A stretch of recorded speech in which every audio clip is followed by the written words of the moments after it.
आजकल वो सीरीज बहुत चल रही है हर्षद मेहता के बारे में, जिसकी कैच लाइन है रिस्क है तो इश्क है। ये रिस्क और इश्क के साथ एक ग्लैमर जुड़ा हुआ होता है, पर उसकी जो रियलिटी है वो एक दफ़ा मैंने देखी थी हर्षद मेहता के चेहरे पे, उनकी आंखों में। एक दफ़ा मैं उनसे मिला था, मेरा उनसे सीधा कांटेक्ट नहीं था, पर 92-93 में जब ये स्कैम बाहर आया तो मेरी वाइफ हेतल ने उसका रिपोर्टिंग किया था, और वो हर्षद मेहता के भाई अश्विन मेहता और हर्षद मेहता की सेक्रेटरी काश्मीरा उनके साथ कांटेक्ट में थी। तो हुआ यूं कि 97-98 में मैं जिस पत्रिका में काम कर रहा था अभियान में, उसके दिवाली इशू में एक थीम ऐसी थी कि कुछ एक सेलिब्रिटीज गॉड को लेटर लिखे, अगर वो ईश्वर को पत्र लिखते तो उसमें क्या लिखेंगे। तो जो सेलिब्रिटीज के नाम तय किए थे उसमें से एक नाम था हर्षद मेहता का। कॉन्टैक्ट नंबर तो मेरे घर में ही था, हेतल से मैंने नंबर लिया, काश्मीरा को फोन लगाया और कहा कि मुझे ऐसी स्टोरी करनी है, हर्षद भाई से ऐसा एक लेटर लिखवाना है। तो काश्मीरा बोली कि आपके साथ अभियान में एक हेतल देसाई करके पत्रकार थी। मैंने कहा वो हमारे साथ तो नहीं है पर मेरे साथ है, क्योंकि हम लोगों ने शादी कर ली है। काश्मीरा वो हंसी, फिर उसने हमारी अपॉइंटमेंट फिक्स करवा दी। उन्होंने बोला कि आप आ जाइए, उनसे मिलिए, बात कीजिए और लिख के वहीं पे लेटर फाइनल कर लीजिए कैसे वो लिखवाना चाहते हैं। मैंने कहा ठीक है। मैं गया, वर्ली में मटूली उनका फ्लैट था।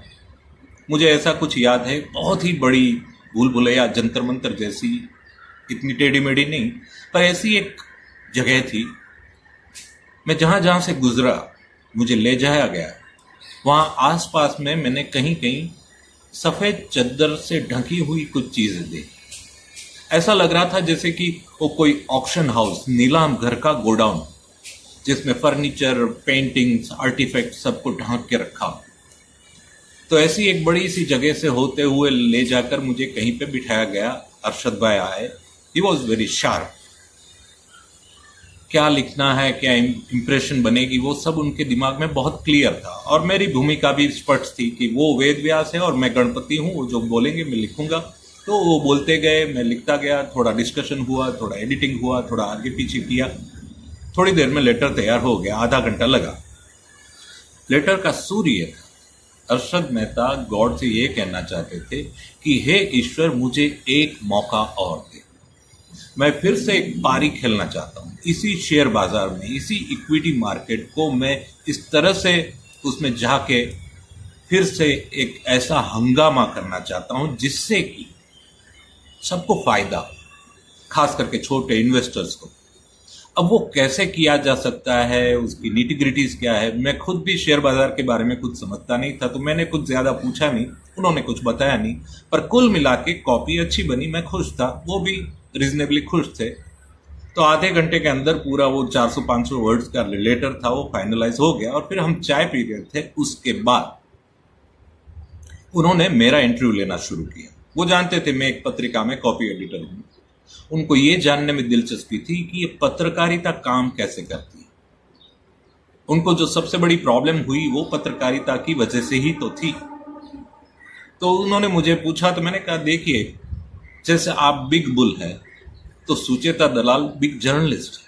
मैंने सुचेता की थोड़ी तारीफ की कि वो बहुत स्ट्रांग पत्रकार है, किसी चीज की जड़ों तक जाती है, अंत तक जाती है, लॉजिकल कंक्लूजन तक बात को ले जाती है, वो किसी को बीच में नहीं छोड़ती। डेडिकेटेड, एंटी एस्टेब्लिशमेंट, इस तरह की पत्रकार और पत्रकारिता ऐसी ही होनी चाहिए। मैंने भी उनको बताया, वो बहुत सुन के राजी हुए, ऐसा तो नहीं हुआ होगा।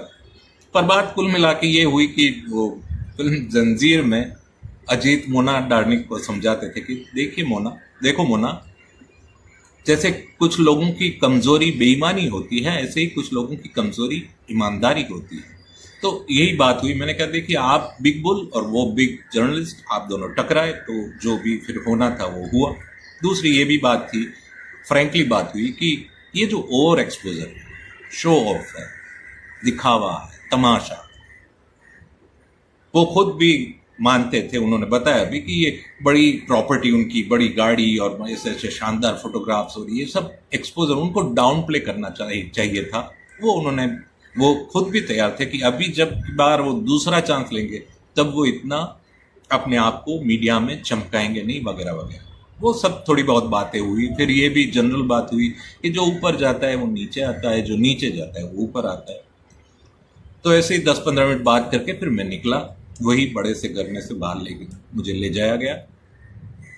मेरे दिमाग में जो इम्प्रेशन बनी उस वक्त, वो ऐसे हर्षद मेहता की थी जो कि लिम्बो में थे, बीच में थे, ना आसमान पे थे ना जमीन पे। न तू जमीन के लिए है ना आसमां के लिए, तेरा वजूद है अब सिर्फ दास्तां के लिए, सीरीज के लिए, सीरियल के लिए।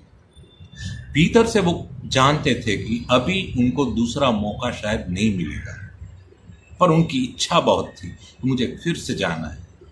तो आपको ये जब मालूम है कि मुझे ऊपर जाना है पर इस बार मैं नहीं जा पाऊंगा, तो उसकी जो एक घुटन है, उसकी जो एक थकान है, वो हर्षद मेहता के चेहरे पे देखने को मिली थी मुझे।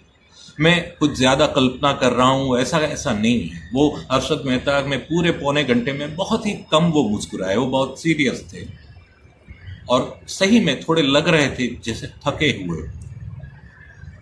मेरे दिमाग में हर्षद मेहता का जो चेहरा है वो ऐसा था जो कि बहुत रोशनी देख चुका है और अब वो अंधेरे में है। बहुत से लोगों के साथ ऐसा होता है, राजेश खन्ना हो या अडवाणी हो या विजय माल्या हो, वो बहुत ऊपर तक गए और फिर बाद में पीछे भी आना पड़ा।